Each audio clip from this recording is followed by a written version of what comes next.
Hello, and welcome to another episode of AYP Live, where we bring you real talk from real people who've been there, done that, and have the stories to prove it. I'm your host, Ross Jolly, and thanks for joining me as always. Great to have you here. So, before I introduce our guest, please comment, say hello, let me know that we're definitely live across the AYP LinkedIn, YouTube, and Facebook channels. It would be great to hear from you. And remember to ask any questions as we go along. At AYP, we're always keen to support local business, and tonight I'm wearing a sweatshirt from a local clothing company called Rushfront. Now, this is a new clothing line from Mike Hughes, and this is the logo here. And I recently purchased this sweatshirt and one for my daughter with free postage, swift delivery, and it was a great quality product. So I would suggest that you check them out. And I'll just put the code up here. You should be on the screen. There we go. So if you want to check them out, you can follow the link there, and there is 10% off for all new customers, and there is currently a great deal with 20% off hoodies just now too. Okay, so on with tonight's show. Tonight's topic hits very close to home. You walk down Aberdeen's Union Street, you look at the empty units, you talk to anyone in hospitality, the pressure is real. Rising costs, staffing shortages, energy bills, taxation, changing consumer habits. So the question for this AYP Live is very, very simple. Is hospitality in Aberdeen and across the UK in general fighting a losing battle? Or is there a way through? Well, I'm joined by someone who understands the sector from the inside. Adrian Gomes is a hospitality leader with real operational experience who's seen both the highs and the current strain facing the industry. This won't be a polite surface level chat. We are definitely going to be digging into the reality from a business owner's perspective. And I'm really looking forward to this one, as both Gomes and I were in the same year at Ellen Academy. So it'll be great to hear his views on the hospitality sector within the city. So without further ado, let's just get Gomes on just now.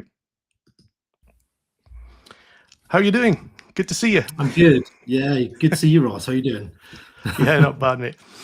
But we'll probably get stuck into it, Gomes. It'd be great for you just to tell us a little bit about yourself, what your business is all about, and how long you've been in the hospitality sector. Great. Yeah. Okay. Hello.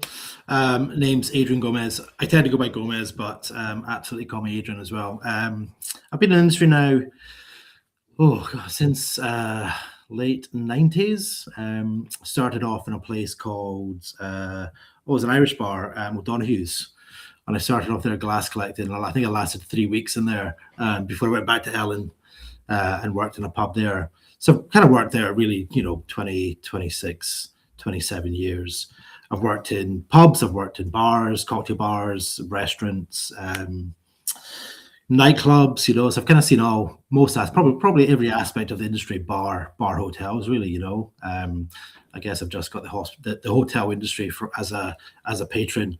But I've definitely seen a lot of things come and go. I've seen everything from the smoking ban to some of the generational shifts, between millennials and Gen Z, and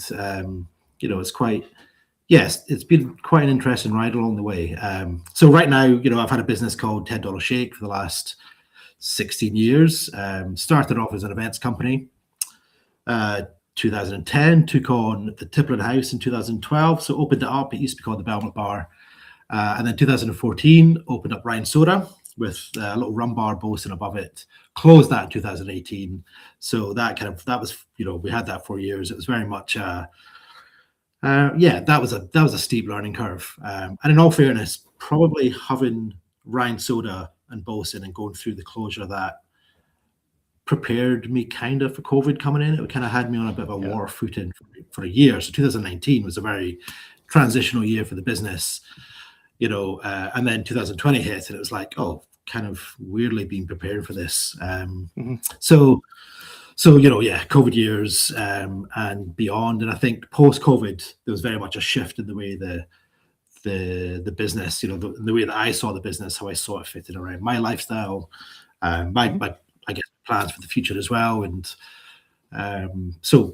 what it is now, I think, has probably been about a 4 or 5 year transformation, mostly on purpose. But it kind of works around me, and it kind of works around the current state of the industry, which is what we're going to get into. we'll get stuck into, because I mean, I remember Ryan Soda very well. I mean, we had an AYP barbecue there. It was one of the first ones that we had, and I don't think the weather was too kind, but the food was fantastic. Yeah, good. Yeah. And you know what? I should also mention that last March as well, got involved in 99. So myself and two business partners, Stephen and Martin, reopened 99, which is great. So that's kind of where the business is right now. Cool. Well, let's get the interview kind of start off very bluntly. How tough is it out there right now for hospitality businesses in your view? I mean, I would say the industry is going through another transitional period. I think in terms of, I've already mentioned the smoking ban, but I think going back to the smoking ban, that was probably the last time the industry saw this kind of shift, and it's a shift on multiple fronts. It's a shift on labor costs. It's a shift on taxation, whether it's business rates, and then it's also a shift in consumption and recreational habits. I'm a Gen X, I'm just a borderline Gen X and millennial. I kind of have the mindset of a millennial sometimes. Exennial, I believe they call us, Yeah. And so kind of going from that and having the mindset, understanding millennials and what it was that kind of drove them and what they were looking for. That made it kind of easier, I think, when it came to staff recruitment and understanding what people were looking for. But then you've kind of got this other generational shift with Gen Z, which is almost a different kind of fish, And I think I definitely say millennials are definitely much closer to Gen X than they are to Gen Z. So we've got this consumption shift in the industry, which is obviously impacting footfall. It's impacting on spend per head. And it's kind of turned things a little bit upside down, which I guess it's a perfect storm, really, is kind of where we are right now. So with that kind of perfect storm, Gomes, you think that we are talking short-term pressure, or is that like a structural crisis? Is this going to be medium long-term, do you think? I think this is a long-term shift. I think this has been a very, rather than being a kind of gentle introduction to the way things are going to be, it's been a very sharp jolt almost. And I think it's definitely left a lot of people behind, which is kind of where we're seeing a raft of closures. In all fairness, whenever it comes to wintertime, Christmas, New Year, that is usually the time that a lot of people close themselves through January, February. So this is only April. We are off the back of, just at the end of winter. So we've kind of seen a lot of closures. As we go into the year, we'll probably see some new openings, So we probably have a slightly different conversation, I think, towards the end of the year. But I think a lot of closures are fresh in people's mind right now. Maybe their favorite restaurants closed, or their favorite bar, or whatever else. So, but no, I think we're looking long term. This is the way things are going. Yeah, I mean, it was great to see the support that Bar 99 was getting. When there was rumor that was supposed to getting taken over again. Just shows you the following that bar had as well. But I mean, as a business owner, I mean, what do you feel is hurting businesses the most just now? Is it energy costs? Is it wages, tax, or footfall, which you alluded to just there? Or a combination of them all, I suppose. I think it's a combination of them all, but I think different businesses are having different struggles. Some businesses are experiencing really high energy rates, potentially the way that they operate, the size of venue. It could just be that they were really unlucky. It was bad timing when they signed up to various energy deals. High labor costs are going to affect venues, probably such as Tippling House, where we are very service focused. So we're overstaffing because it's very much table service. It's not QR code ordering. We're kind of it's kind of very very much face to face. So that style of venue, we are going to be hitting kind of higher wages there. Business rates again really inconsistent. I mean, that's a whole conversation in itself. Sometimes there's kind of no rhyme or reason. Hospitality has always suffered from this business rate. The way rates are applied to hospitality venues are based on what they should be earning. It's not area. It's not to do with how big the venue is. It's the size of the venue compared to what it could earn. So what you are is you're taxed on your potential profit, maybe not your actual profit, and maybe not your actual rent, which is kind of wild. So when you're surrounded, say on Belmont Street, and you're surrounded by other businesses, you know, at the time when we opened Tipple House, we would have been surrounded by Siberia, Rev de Cuba, all these. Sorry, Rev de Cuba kind of opened a little bit later, but you know, Rev, Siberia, some kind of really big revenue places. And they would look at a place like Tipple House and be like, all right, cool. Well, you guys are, you know, on the street. There's all these big venues. This is what they're doing. So we'll kind of say that you should be doing this, you know. And our rateable value at one point was 57,000. And Rev de Cuba had a rateable value at that time of 60,000. So Rev de Cuba, which was maybe, I don't know, about 4 or 5 times the size of Tipple House, maybe more, just had a little bit more of a rateable value attached to it, which is insane. We ended up getting that 57K down to 33K, which shows just how overvalued it was in the first case, you know, but there's no rhyme or reason. So yeah, business rates definitely inconsistent. And then footfall, you know, students, Gen Z, that's affected maybe venues that have been traditionally student-led, I think. Nightclubs, you know, we've seen almost the death of the nightclub scene in Aberdeen. You know, my time working at Snafu, but, you know, there's Aberdeen at that time had tons of clubs. You know, how many clubs are we talking about now? And they were the ones that could have probably mostly got hit by this generational shift. So, yeah, all these things are happening, but they're happening to different venues, I think, at different times. So it's the kind of footfall. I was just going to ask you about this as well. It just came into my head. I mean, we see it quite a lot in the local press at the moment, with obviously the regeneration of Union Street, with how long it's taken to, you know, redo the roads and the pavements on that stretch of Union Street beside Belmont Street, especially for the Tippling House. Has that had a big effect on footfall for you, or with people trying to navigate their way around that area, or has it not really had much of an influence? Not seen it so far with Tippling or even 99, to be honest. I think, you know, we're kind of just coming out of Easter now, really, and that has a bigger impact, because venues like ours, you know, people go away with the kids, you know, they're maybe just taking time off for the kids. So Easter is probably a bigger thing for us at the moment. But no, we've not seen it in the bars yet. I mean, I absolutely, I think if you spoke to somebody from the retail sector, or you spoke to somebody that maybe relies on car access and bus access and that kind of stuff, 100%, I think they will see a massive drop. Shopping centres, no doubt. But no, I think fortunately for us, it's not had a massive impact. Because I mean, from like your own experience as well, and your own network of, you know, fellow professionals from around the UK, do you think that with obviously what's going on in Aberdeen with the downturn in oil and gas sector, do you think that Aberdeen's uniquely affected compared to the wider UK, or do you think this is like a nationwide issue now?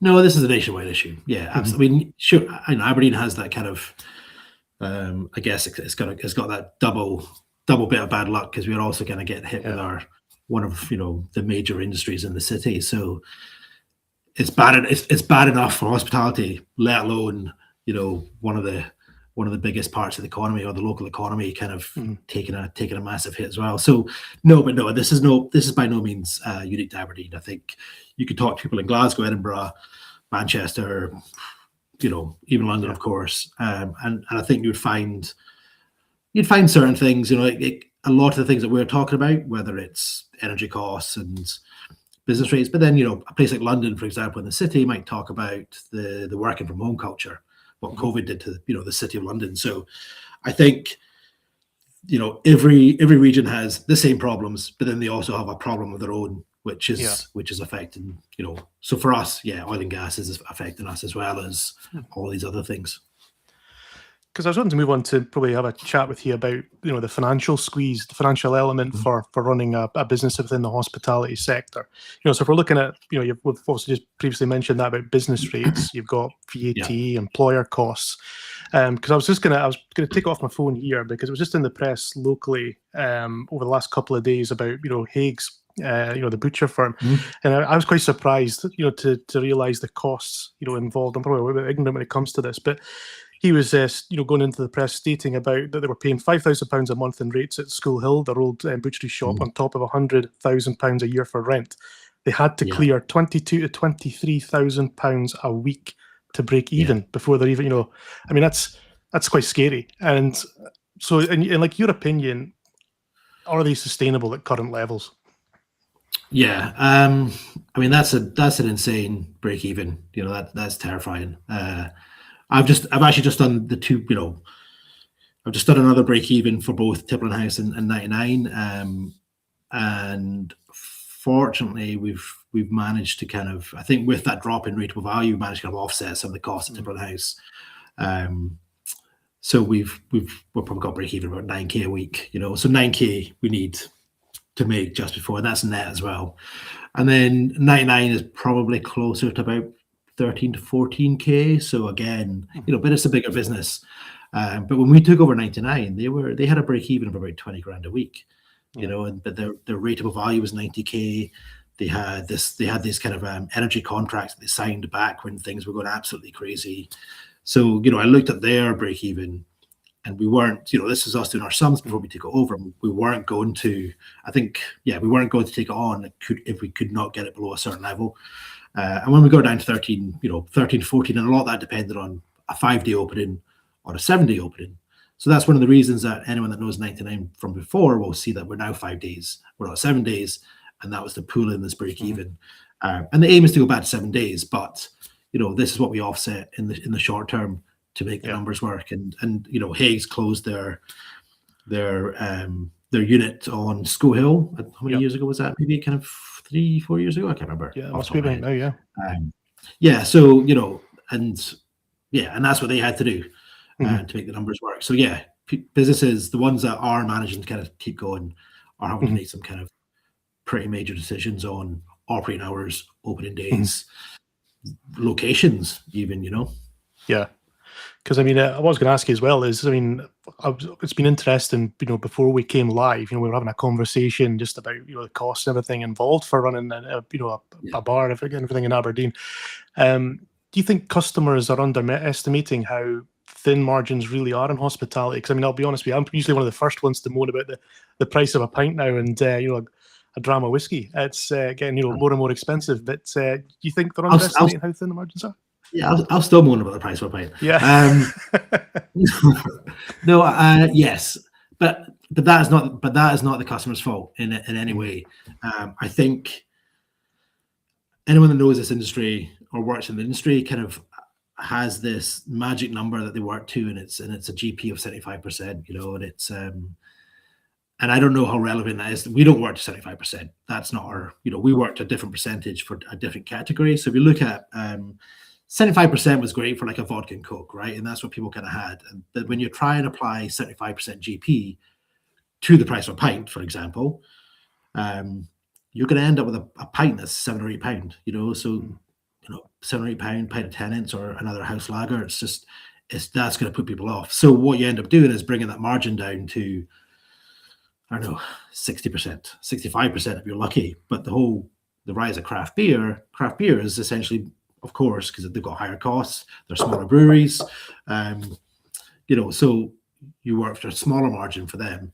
But the 75% is a bit of a pipe dream. But then you look at wine. Wine's probably about between, I don't know, 60 to 70%, 75% maybe for your house wine, but you're definitely not getting that for the higher end ones.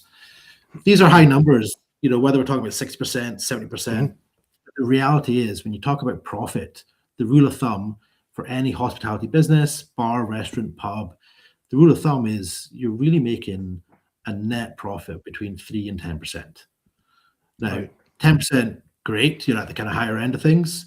3%, there's a very fine line between making 3% and losing 3%. And there's actually a pretty fine line between making 10% and losing 10%. All it takes is your Saturdays to lose £1,000 off the revenue, or your Tuesdays to suddenly collapse, or Fridays to continue to go down, or you could lose you could lose an important client, or you could lose an important student night, whatever it is that kind of puts the money in the bank. Once you lose that safety net, it's super tight, and that's kind of why you've got your main controllables in any kind of hospitality business. Your main controllables really are labor and stock, and if you can keep labor and stock in line, you stand a chance. So do you think that price rises really are inevitable, and how much do you think from your own experience that customers can realistically absorb, moving forward?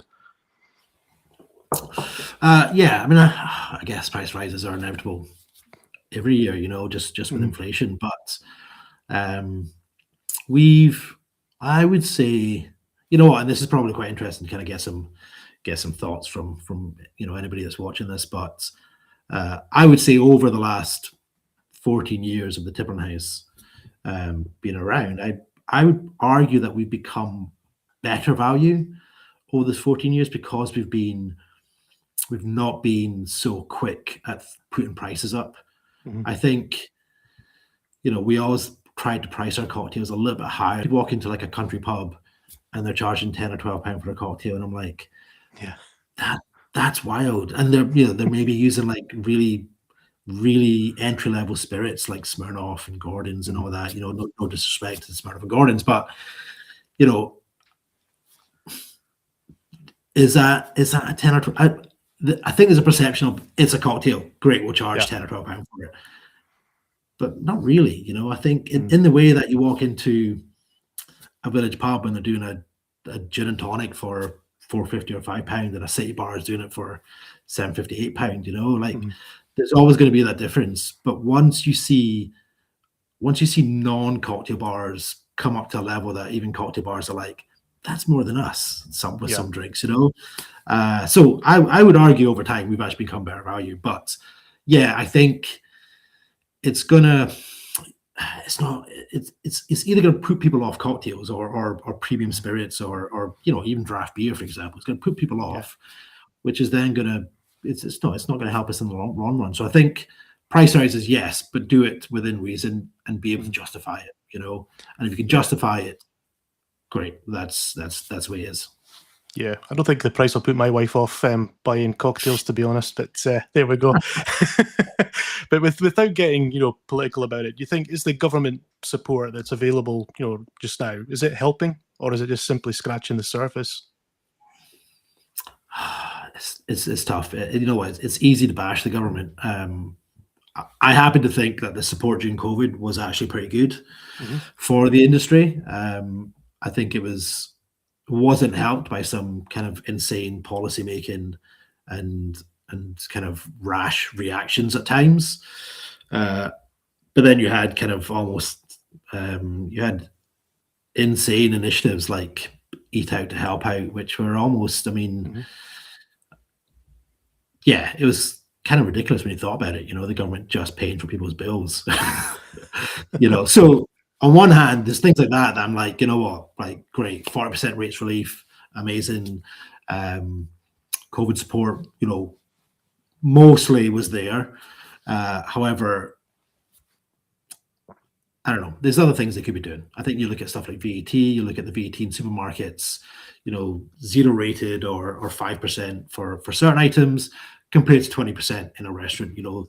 I think Hmm. sustenance is one of our three basics, right? So whether you're eating in a restaurant or whether you're buying your food in a supermarket, yes, there's a service element and there's the fact that someone's cooking your food for you compared to maybe doing it yourself. But then I don't know, like a microwave meal, is that much Hmm. different to having somebody make your food for you? There's a disparity there, and I think, yeah, I think most or everybody in the hospitality industry would love to see VAT come down.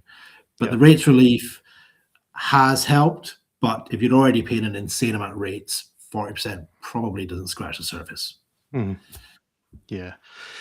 No, before I go into the sort of next element of the interview, if there's anyone watching, obviously live on our YouTube, Facebook, or LinkedIn channel, please feel free just to put a question in for me to ask Gomez. We'll get that on the screen.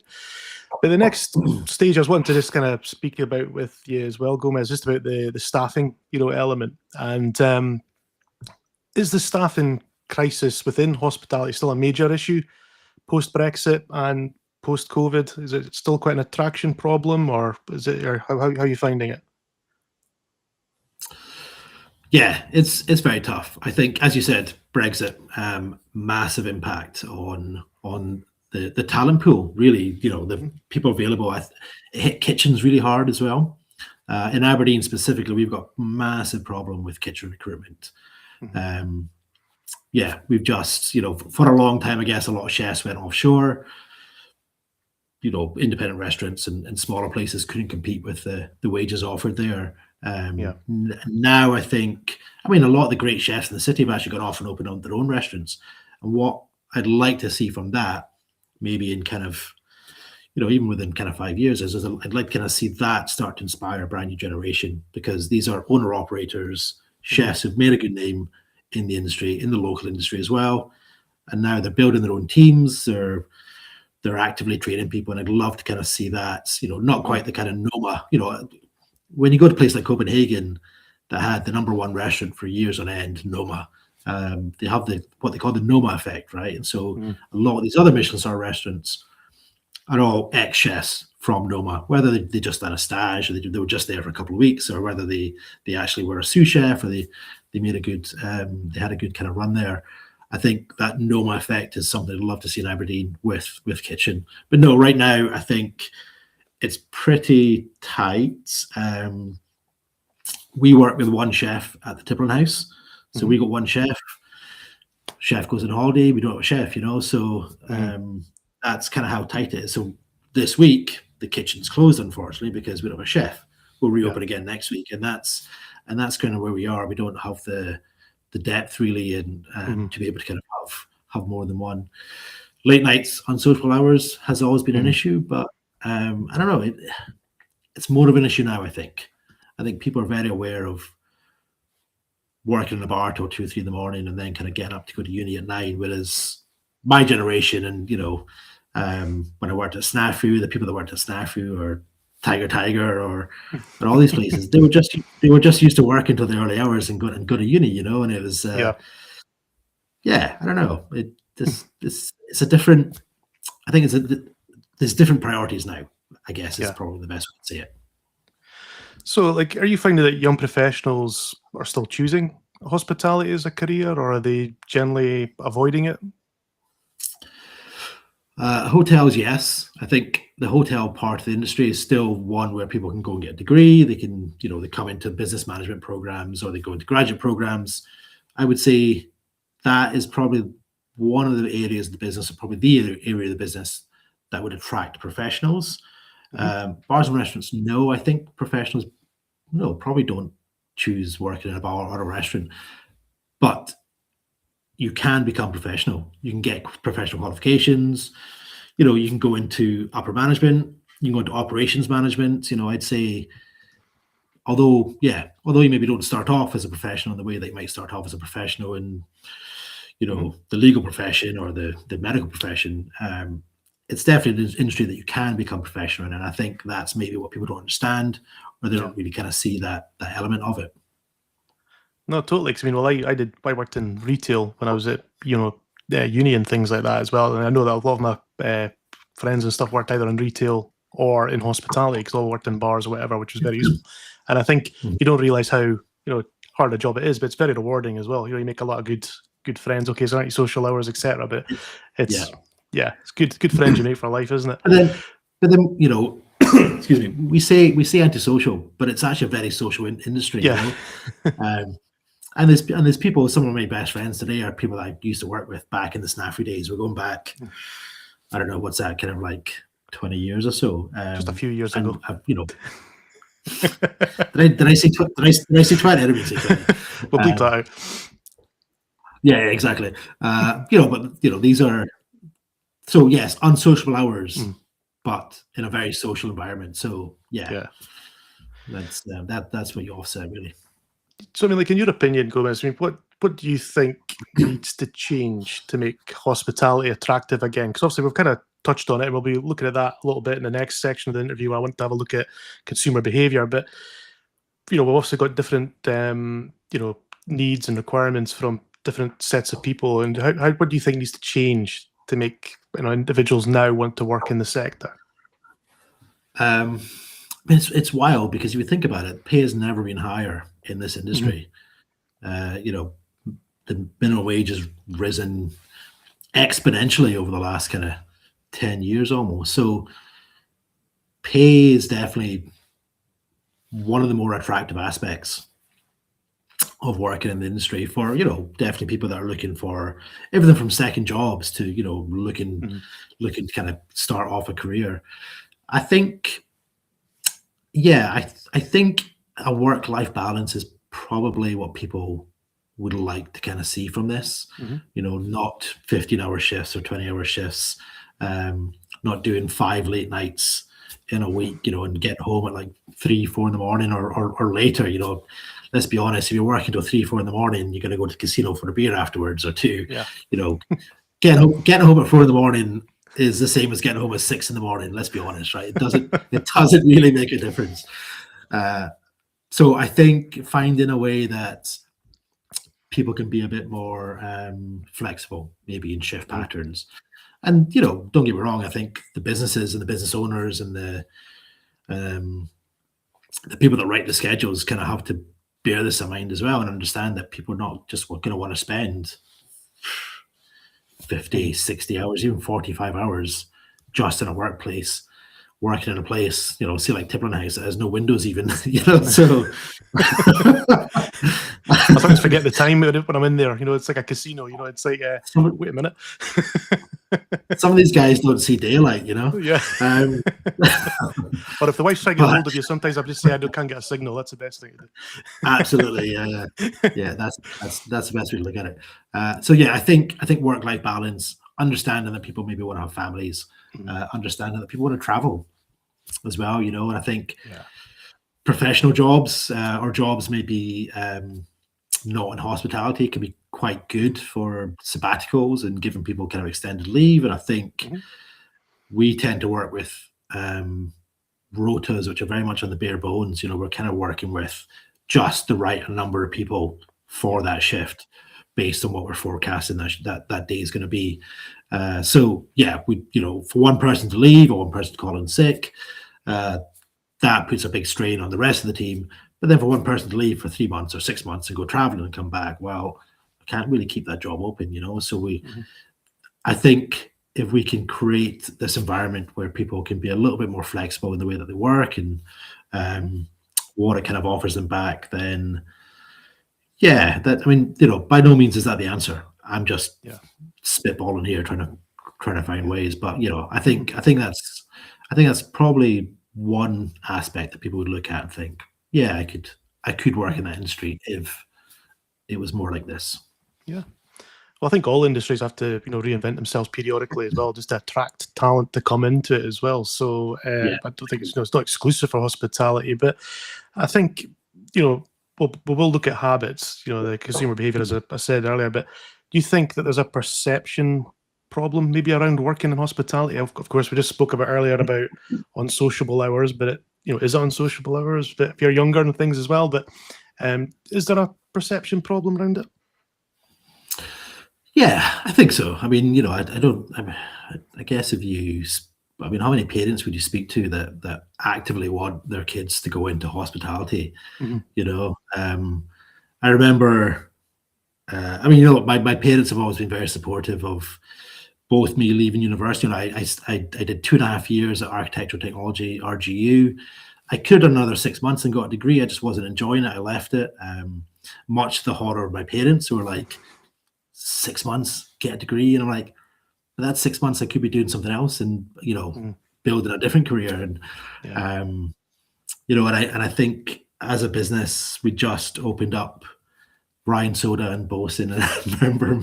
So I would have been. So that would have been like, say, let's just say 2014. Mhm. I would have been about 35 years old, and I remember my dad turning around to me at dinner once and being like, you could probably go back to uni and get finish that degree if you want. I was like, Dad, I think that time's passed now. Yeah. I think this is what I do. Like we've just opened another venue. I think I'm like, yeah, no, I think this is my career now. This is what I do. And then it's funny. I remember about 2 years ago, I was thinking of going back to RGU, not to finish that course, but to do like Mhm. an MBA because I thought, it'd be great to actually go and do something like an MBA using some of the Mhm. experience I have gained. And again, mentioned this to mum and dad, and I remember my dad being like, "Don't do this for us though. You don't need to prove anything." And I'm like, That's that's nice because it's only taken them 40 years to accept this, but that acceptance is finally there, and I think yes, the stigma from parents, teachers, even peers sometimes, how many people are actively cheerleading, people to get into the industry, and I think the best way in all fairness, the best way in is part time as a second job or part time at university because that Yeah. it's a large part of the industry is designed to supplement people's income and be flexible. It's seasonal work. It's work that is only required sometimes weekends and not midweeks. For a lot of venues, and I think if you could remove the stigma from that side of things, you could then, I guess, take some of the people and be like, oh, you know what, these people actually want to make a career out of this, and they'll do something with it, and yeah, I think just opening up people's minds a little bit to what the industry could be, But this is the third biggest industry in the UK, third biggest industry, employs 3.5 million people, arguably far more than oil and gas employs as well, But and then potential growth as well is about kind of 29 billion here. So it's an industry which could see growth. More could happen in it, but you need workers and you need people kind of coming into it. And in all honesty, the industry the way it is now is so different from what I came into. There's it's not necessarily working in bars and restaurants. A lot of people who started working in bars now work for drinks companies. They work for Diageo, they work for Pernod Ricard, they work in sales, they work in marketing. Some of the guys are now being brand managers for people like Glenfiddich. These are massive roles, and they started off in a bar making drinks, and this is and that's what the industry offers now. It's not just hospitality, it's food and drink, it's production, it's brand ownership, it's business ownership. No, I must admit, I'm always very jealous of these brand ambassadors for the various whiskey distilleries going around and getting to taste all the best stuff as well. But I'd love to kind of have it looks like a good life. I'd love to have a quick look at the consumer behaviour and how that's potentially changed, and that might have an impact on the sector as well. Because I mean, well, you and I, Gomez, were having a laugh when we were discussing about putting together this interview about how it's obviously changed since you and I were in our prime, or maybe we were out and about just a few years back. We're still in our prime. What are you talking about? Do you think that likes of customer habits have permanently changed, say, since COVID? Do you think that they've changed permanently, or is there going to be a change back to before it was before? God, I don't know. It's so hard to tell. Crystal ball time, but yeah, I think I don't know. I mean, the rule of thumb in life is always things go in cycles, don't they? But they don't necessarily go round and follow the same path, do they? So I wonder whether. Yeah, I wonder whether it's going to come back around, but going to kind of change just a little bit. No, I would say the consumer habits in terms of consumption, I would say that has changed permanently. People are drinking less, they're drinking better. That's the kind of rule of thumb now. So, we don't drink as much, but we're gonna maybe trade up. We're gonna go for a more premium gin, a more premium beer, so it's now this kind of spend in a restaurant or in a bar, it becomes more about the experience. It becomes about going a bit more premium for an occasion and so on. So going out less, but going out better, is maybe the way things are going.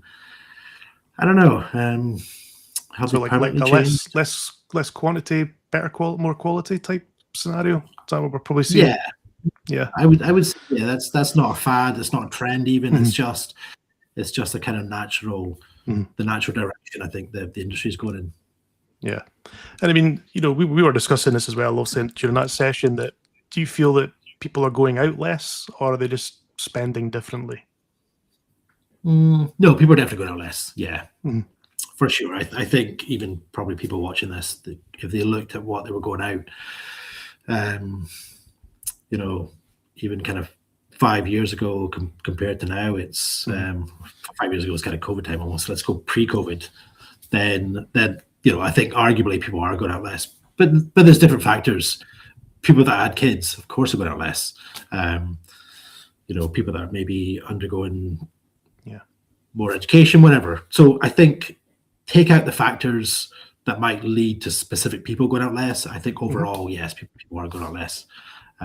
But what they want for their money, what they want in return, they're demanding more, better standards, better experiences, and you know what? Quite right. If you're, if the entire industry kind of needs to up its game to make sure that we're delivering on expectations, and then that's kind of what needs to happen.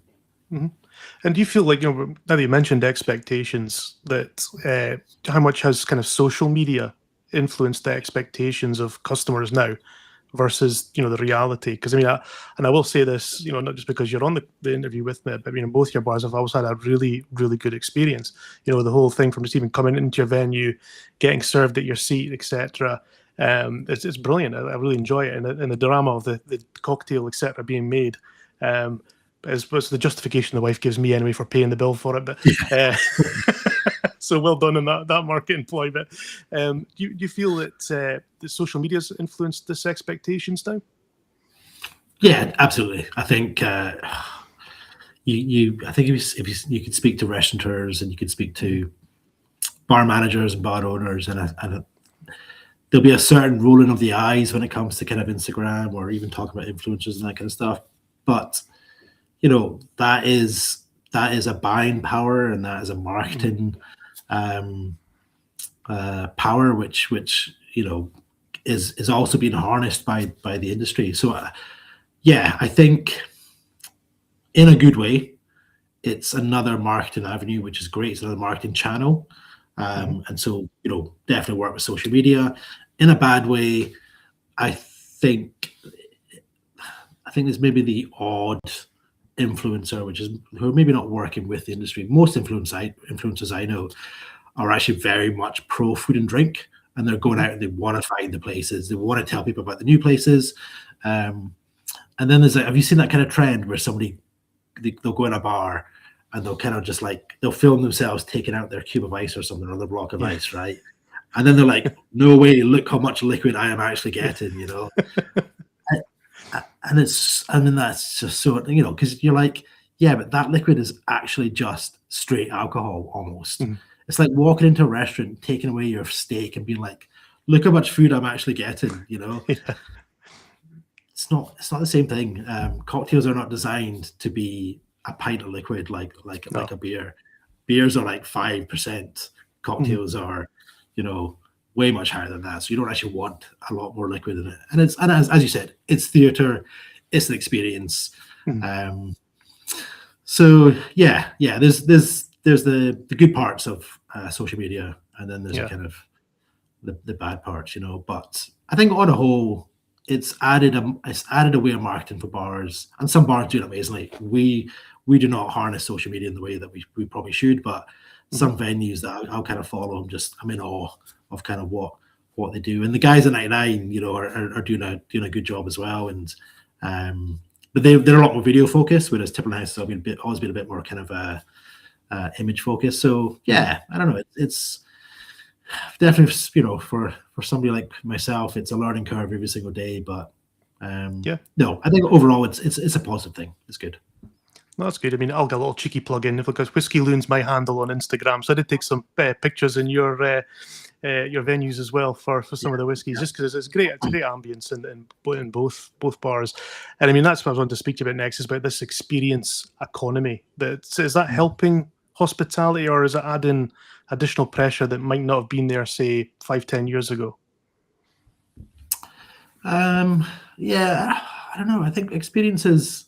I think even going in for a beer or going in for a meal is an experience, and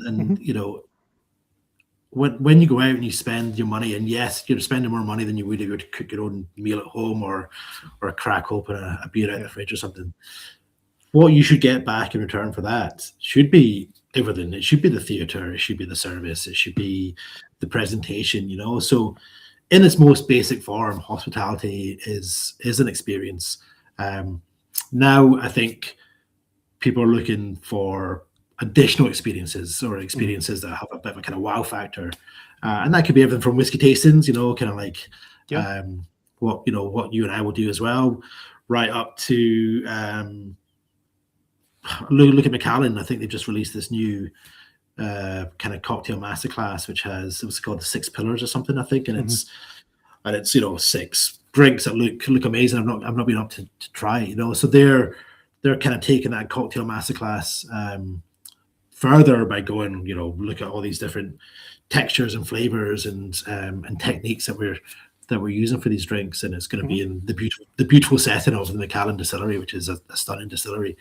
So yeah, the experience. I think we sell experiences, and nowadays people just want unique experiences. They want different experiences. What we sold 20 years ago isn't maybe, it's not. We need to add something else. We always need to progress. We always need to diversify. So no, I think experiences. It's kind of really the name of the game, and it's up to us to become more creative and become more progressive with them. Brilliant. So just as we're coming to the kind of near the end of the interview, Gomez, what I was wanting you to do is to probably start looking at this crystal ball and looking at the bigger picture now and looking at the future. If nothing changes, what do you perceive as Aberdeen's hospitality scene to look like, say, in 5 years' time from now? I think we're going to have some more bars. I think, I think people can have that to look forward to. If I'm being honest, I think the last couple of years has been really good for bar openings in Aberdeen. I think the few years before that, the Aberdeen bar scene was feeling a little bit kind of stagnant, But yeah, I think there's been some kind of new openings. We've got a new place coming online later this year, hopefully kind of roughly about, say autumn. I say that now, and then, fast forward 3 years and I'm still saying the same thing. But, we've got a new place coming online later on this year. I know Orchid next door to our venue in Langston Place has been taken over. So that's coming online this year as well, I think. It's the guys that have Old Malleys and stuff. So, yeah, I think in 5 years' time, Aberdeen's hospitality scene is going to look in better shape than it's looking today.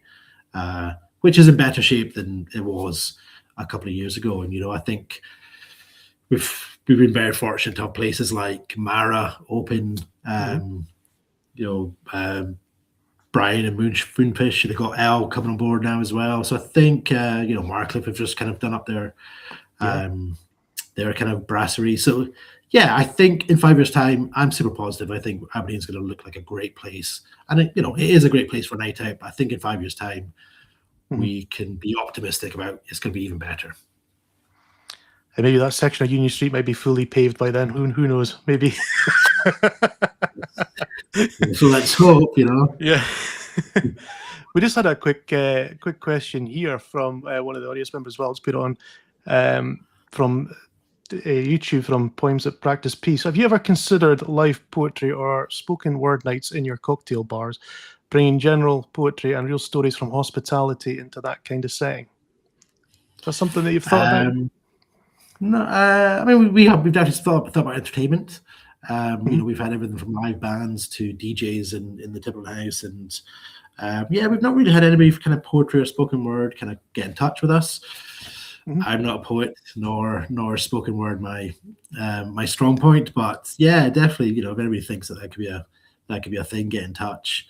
A lot of brands have these brand activations. They'll kind of go around different bars in the UK, and they'll sometimes have like Hendrix kind of usually brought some kind of actors along, and they kind of did quite good dramatic readings of things, and so there's a lot of kind of brand activity, but it tends to be focused on the trade, so bartenders and so on. Whereas I guess putting things on for customers and guests would be a good thing as well.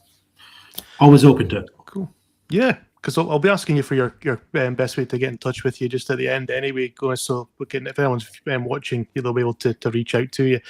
My kind of final question before we go into the quickfire question section of the interview is, if you had the power to really change 3 things tomorrow, what would they be?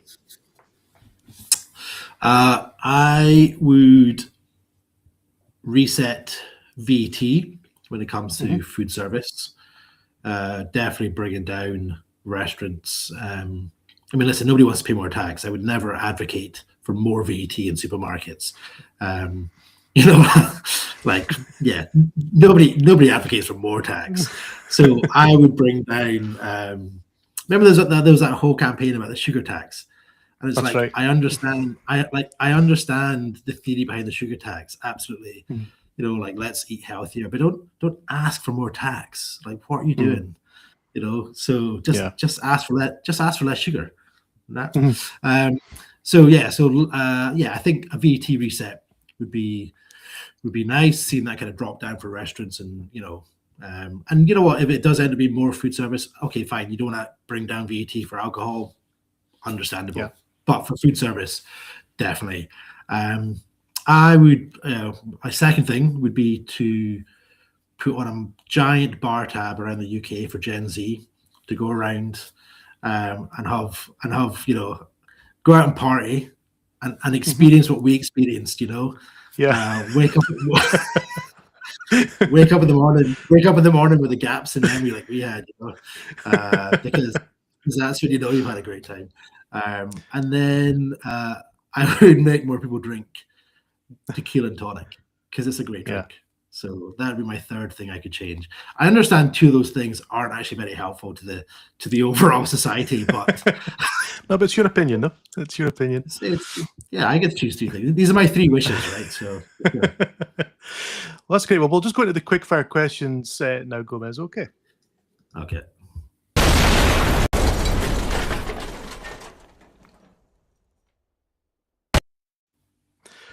So let's go into quick answers for these ones. What's the biggest myth about hospitality? That hospitality is a sinking ship, or that it's an unskilled industry. What's the most overrated trend in hospitality, do you think? Street food, because it's such a generic term. Like, what does it mean? What does it actually mean? Depends what street you're having at, I suppose.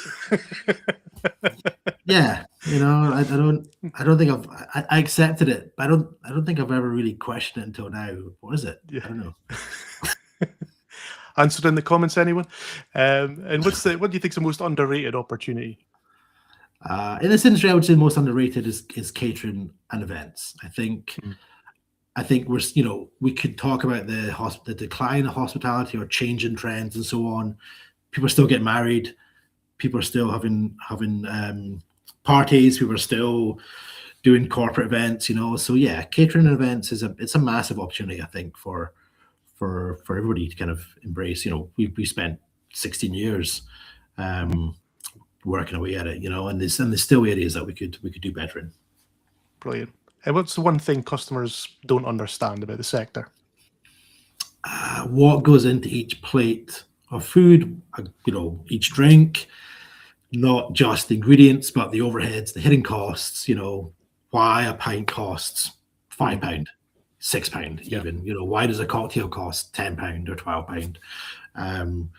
Because, it's not a case of looking at a pint 10 for £5 and being like, oh, I can buy that can in the shop for £1.25. So where's the rest of the money going? Could probably jot it down on a cigarette packet pretty quickly for you, and you'll be amazed. Very little goes to us, refer back to that 3% to 10% margin. That's how much is actually going to the venue that you're drinking it in. And when you drop your glass and break it, we've just lost money, Yeah. So.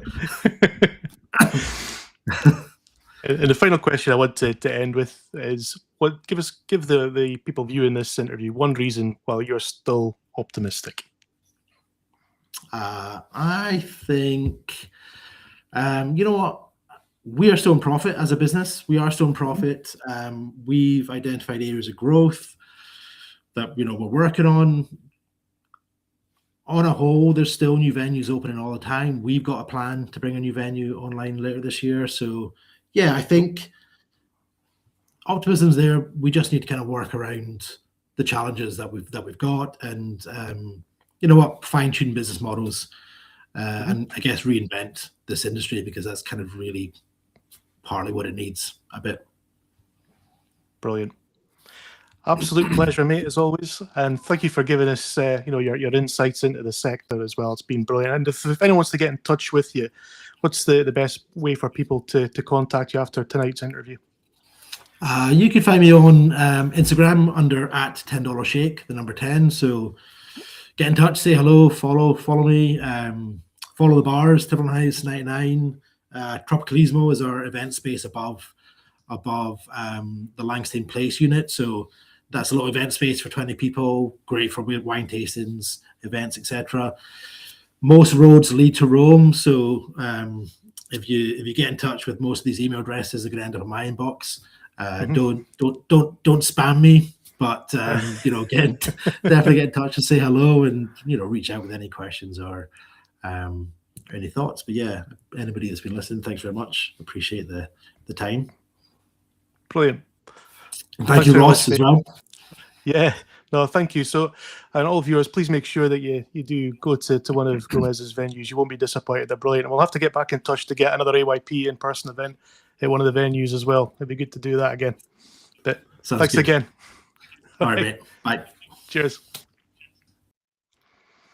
Well, that was a great interview, and a massive thank you to Gomes for his insights tonight. But I just want to provide sort of my final thoughts from this AYP Live. I mean, hospitality isn't just about food and drink. It's about jobs. It's about community. It's about first dates, birthdays, business deals, and Friday nights that turn into stories, some better than others. But when a restaurant closes, it's not just a business that disappears. It's a meeting place. It's livelihoods. It's identity. And the industry isn't asking for sympathy. It's just asking for sustainability, as you heard from Gomes tonight. And if we want a vibrant city centre, thriving tourism, and places people actually want to live, hospitality can't just survive. It has to be supported. So whether you're a policymaker, business owner, or just someone choosing where to spend your money, your decisions really matter. Because once the lights go out, it's a lot harder to switch them back on. So thank you for joining myself and Gomes tonight. It's been an absolute pleasure. And as always, I just want to give you a little bit of an idea what's kind of going on. Please make sure you click on the QR code here to subscribe to our YouTube channel, where you can watch previous shows and also videos of our past events. Our next AYP in-person event will be at the Ferry Hill, where we're going to be looking at all things AI. And that'll be on the 30th of April. So watch out across AYP socials for further details. The next AYP Live event is going to be with the guys from our Union Street. So please do keep an eye out for that being announced shortly, as we'll be discussing what is being done to enhance the Granite Mile.